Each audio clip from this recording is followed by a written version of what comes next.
You know, I think that if I would have known everything that was involved with buying a Shopify store, I probably would have thought twice. Like, yeah, I definitely would have thought twice. But I'm here. So let's do this.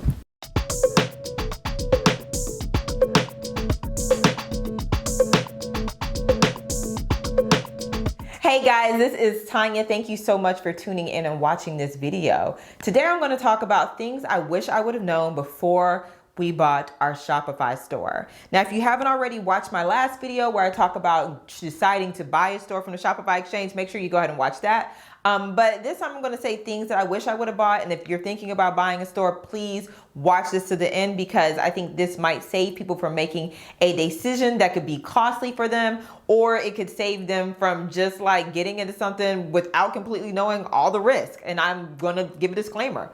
I'm not going to give you all the risk on this. I'm going to tell you my personal experience, but my personal experience is valid, it's valuable, and hopefully that you'll find it helpful. We should purchase our store in 2019, and we got it for a great price. Like it honestly was a great price. To this day, we are almost at the amount monthly in sales, and I won't say revenue, in sales, based on what we purchased the company for. So we are bringing in basically monthly what we purchased the company for, which is phenomenal and it feels great, but money isn't everything, right? And I'd say the first thing was how much time it's going to take. My initial thought process was, okay, the company is already operating. I'm just going to, put my feet in their shoes, do a few things here and there, and boom, off to the races we go. No, boo boo. No, there's a reason the previous owner was selling the store. And it has required work and dedication on our part. As a mompreneur who already owned another business, I really have to be mindful about how I split my time.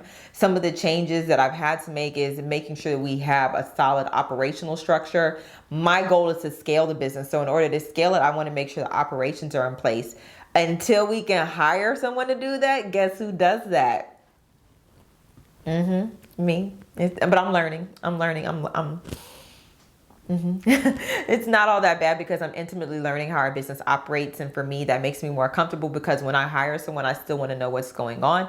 But the previous owner, they didn't have certain things in place, such as metrics and data analysis and so forth, and just a basic standard operating procedures manual. So we're creating that. We're bringing in customer service people and dealing with customer service. Let me just say that coming from the service-based space, customer service is completely different.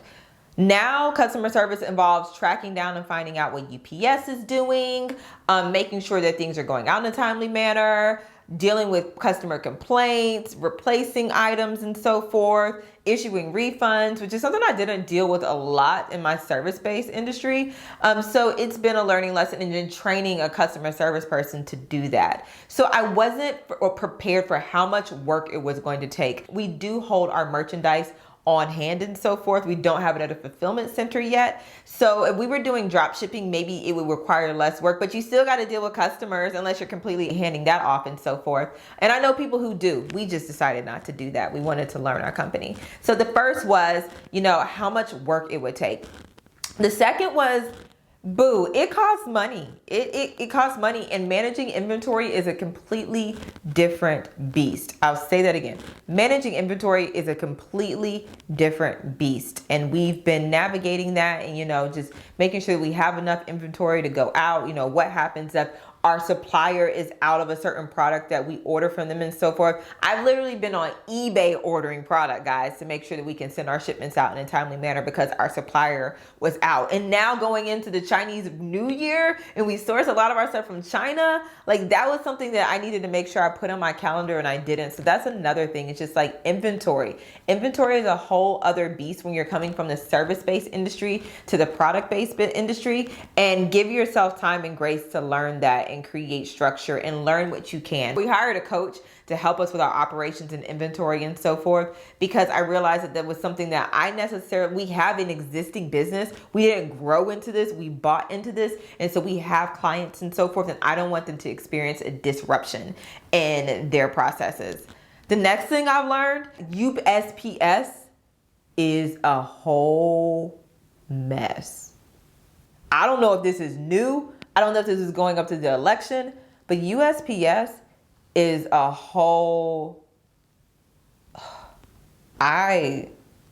the headaches that we deal with USPS. And I think I could just leave it there. If you have a store and you're dealing with USPS, please just let's have a bonding moment in the comments below, because it's low-key traumatizing, y'all.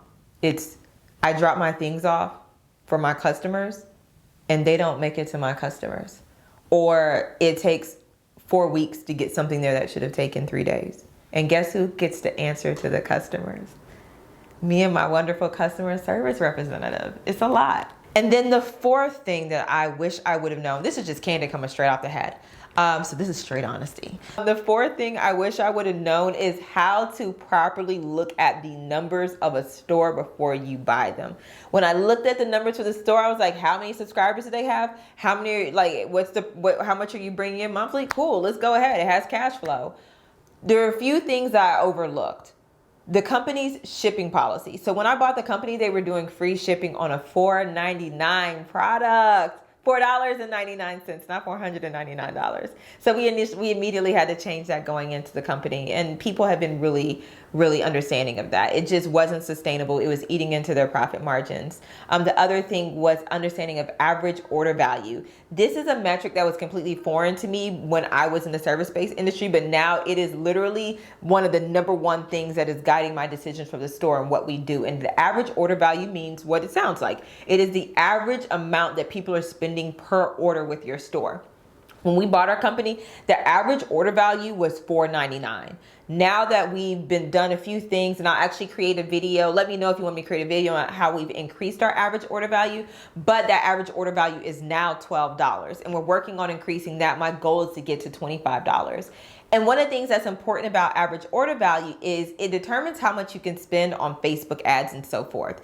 Now, a great thing about our company is it is a subscription business. So with it being a subscription business, that means that not necessarily just our average order value, our lifetime value matters, because our lifetime value is how long a customer stays around. On average, our customer is remaining with us 11 months, which is almost a year, which is great. So that means that if the average order value is $12, then we're making $12 each month for 11 months, which is great on the marketing end. It just means that we're going to lose money upfront marketing, and that costs money. So it means we're going to lose money to initially attract the customer, but we need to make sure that we're doing things to keep the customer happy and to keep them around for the forthcoming months. That has also occupied a lot of mental bandwidth, is how do we ensure that our customers are happy so that they're staying around beyond 11 months. And we do have customers who have been with Club Loofah for 24 months, which is great. But I'm always thinking about how can I improve the customer experience so we can keep them around longer, because if you run Facebook ads, you're spending like $30 to bring in a customer, and at a $12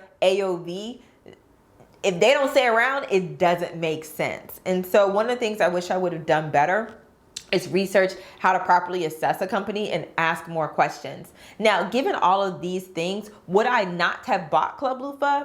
No, I would have bought it. Like, I would have just gone in with a different plan. I had a different plan, which was to rebrand and so forth when I bought the company. And instead, had I known all these things, I probably would have spent time working on the AOV, working on building community around the brand, working on improving the customer experience, and Lord knows, looking for other shipping options. Right now, USPS has the best rates. Sometimes we do use UPS when we're shipping larger boxes, but these are things that I wasn't prepared for going into buying a Shopify store, and we're learning and we're growing. I don't want to make it seem like we're not growing, because we are, but it has come with growing pains. It has come with me working until 3 a.m. in the morning and so forth, which is just kind of how I roll, because I become obsessive almost and want to make sure that it succeeds. We got money wrapped into it. I mean, who wouldn't want to make sure it succeeds? But there's just so many lessons that I wish were available to me before I bought my store.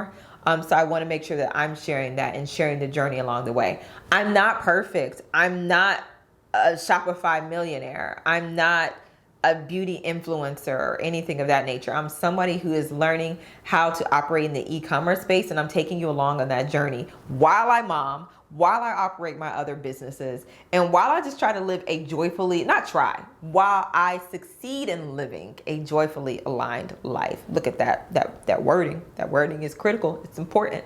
So this is a quick video, but I hope it was helpful for you. You know, there's a lot of fluff out here on YouTube. If you really enjoyed my brevity, please make sure that you like this video and subscribe to my channel because there's more coming for you. I'm committed to this in 2021 and beyond, giving you great content that helps you make better decisions, as well as just inspires you and makes you feel like you're less alone. So thank you so much for watching this video. Be passionate, be profitable. Make sure you subscribe, okay? Please. All right. Sounds like I'm begging. Just make sure you subscribe. I like you. I want you to stay around. I'll see you next time. Bye.